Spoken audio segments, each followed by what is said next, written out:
Ah, suyu var. Tolup kaptır suyu. Sonra dalacağım işte.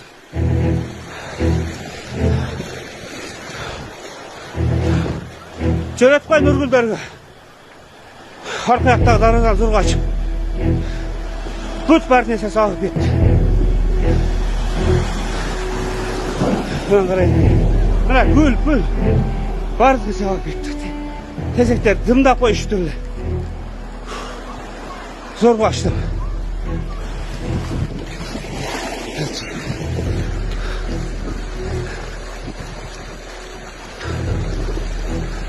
Урматтуу Москва шаарындагы мекендештер, Умбем клиникасы төмөнкү кызматтарды сунуштайбыз. Педиатр, гинекология, стоматология, неврология, хирургия, кардиология, лор, УЗИ жана башка. Андан тышкары массаж жана бардык лабораториялык анализдер. Толук маалымат +7 925 103 22 77. Биздин дарек Москва шаары, метро Нахимовский проспект, Сивашская 7, корпус 2. Сиздин ден соолугуңуз биздин камкордук.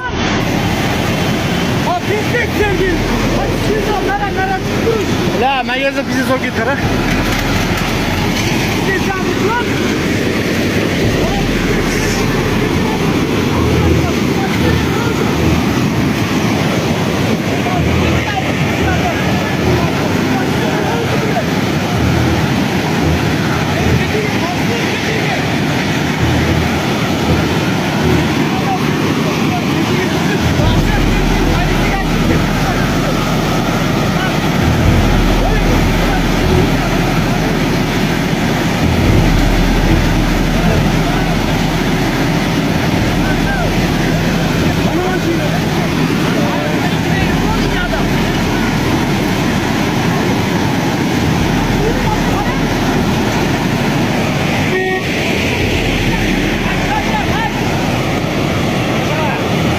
Magazinlar yomon bo'ldi.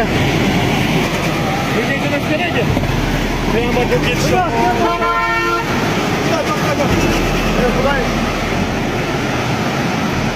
Qo'y.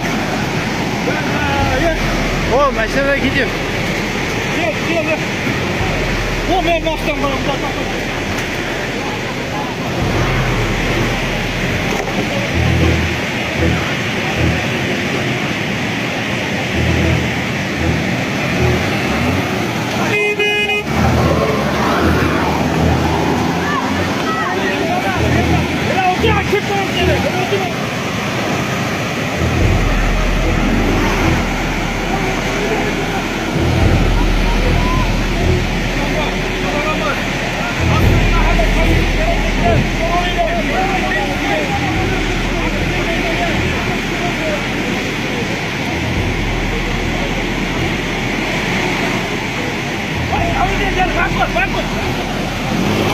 Bakır yekelim.